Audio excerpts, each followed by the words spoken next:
everyone, this is Brooke Hranek, and this is my week 7 field trip to the Oklahoma City Museum of Art. I walked through Dale Chihuly's exhibit first, and then after walking through the rest of the museum, I had decided I was going to go back downstairs and pick one of the pieces that I saw from Chihuly's exhibit. Upon entering the exhibition, they do have some history of Dale Chihuly, which I will come back to and break down since I will be doing a biographical analysis on the artwork I chose.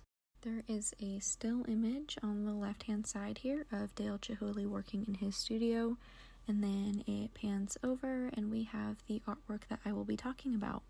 And this sculpture is called Confetti, Anemone Wall, made in 1999. The title itself is a lot of fun to say and a little tricky. But yes, this is Dale Chihuly's Confetti Anemone Wall. I will be doing a material analysis, a formal analysis, and a biographical and psychoanalytic analysis, which will explore Chihuly's life, personality, and the psychology that might inform more of this work. Dale Chihuly is best known for transforming glass blowing from a craft into a fine art practice. So Confetti Anemone Wall is composed of dozens of hand-blown glass forms that are layered and illuminated to create a wall-sized installation of color and light. The materials, molten glass, pigment, and light, are central to its effect. So each anemone form is thin and delicate and shaped while that glass is still hot.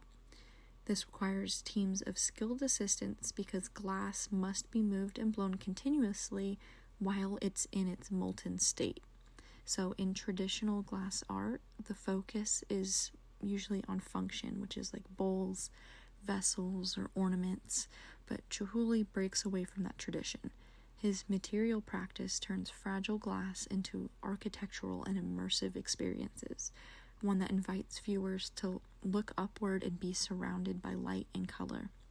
The interaction with light is crucial, so the museum installation uses directed spotlights to make the translucent glass glow, creating a sense that the work is alive or underwater, like its namesake, the anemone.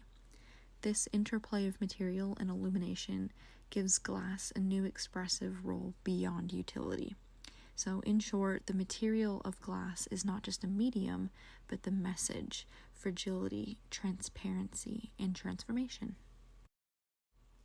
Formally, Confetti Anemone Wall is a riot of color and organic motion. My first impression when walking into Dale Chihuly's exhibit is that what is in front of me right now is alive. I was in a museum, but I felt as though I had been transported under the sea, surrounded by drifting color and light, while I was viewing Confetti Anemone. Each piece of glass resembles a flower, a sea creature, or coral, suggesting what we can see as like nature's generative energy with the overlapping layers, creating depth and shadows, and we can see the sense of motion and fluidity within it. Color dominates this composition. There's brilliant reds, yellows, greens, blues, and pinks arranged irregularly like a coral reef or a floating garden even. These colors pulse and shimmer under the lights, which are evoking feelings of joy and movement and a little bit of chaos too. The composition is lacking a single focus point. Instead, the eye is constantly moving, drawn to the curves and the folds and the transparent surfaces. This sense of endless movement mirrors Chihuly's interest in natural forms, particularly water currents like waves and growth patterns. The scale of the piece covers this entire wall. It also changes the viewer's physical relationship to art.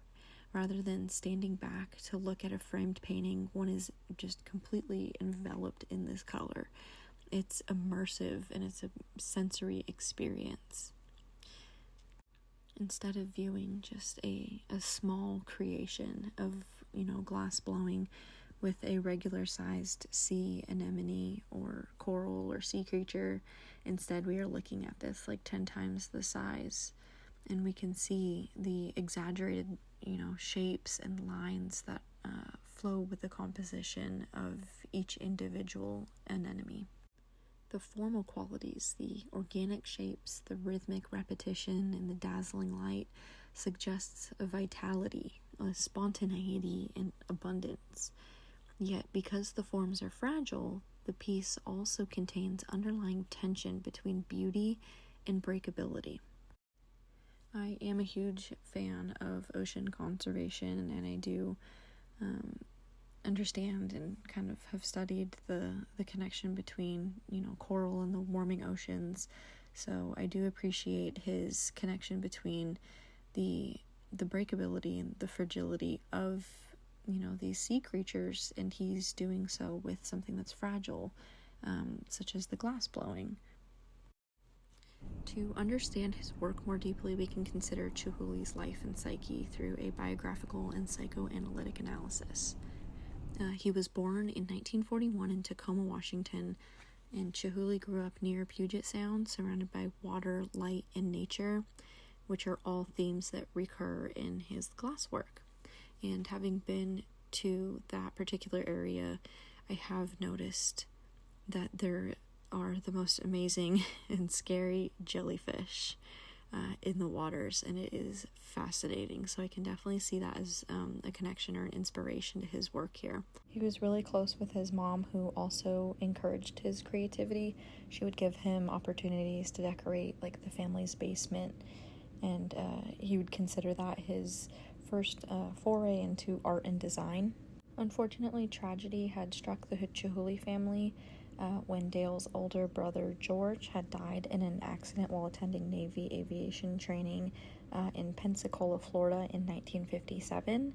And then just the following year, his father, George Sr., had died of a heart attack at just the age of 51.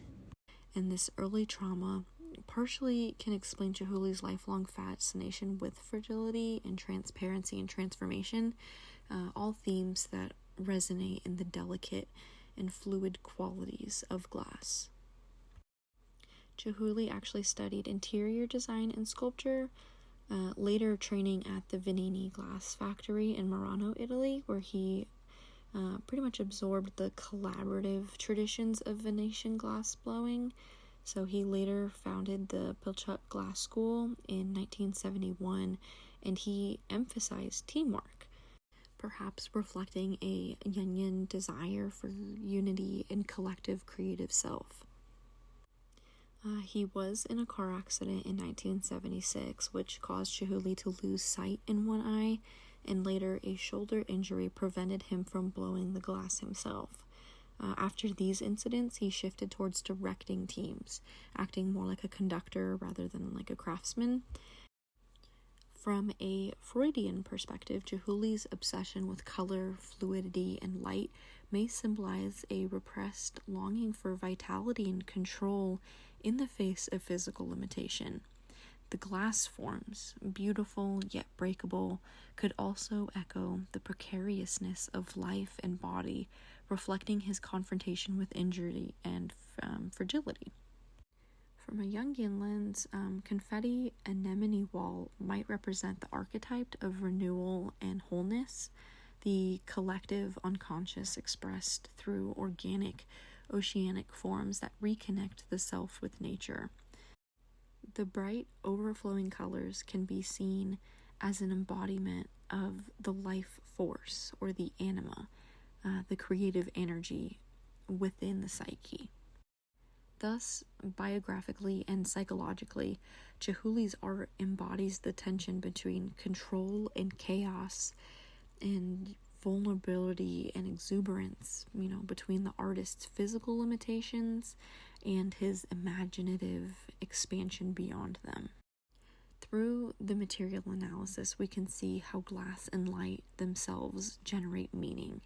Through the formal analysis, we can appreciate the visual language of motion, color, and vitality.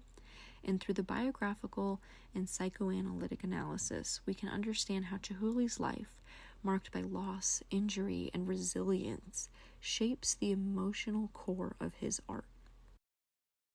Confetti Anemone wall is more than decorative. It is an expression of transformation, the turning of fragility into wonder, and of personal limitation into creative abundance.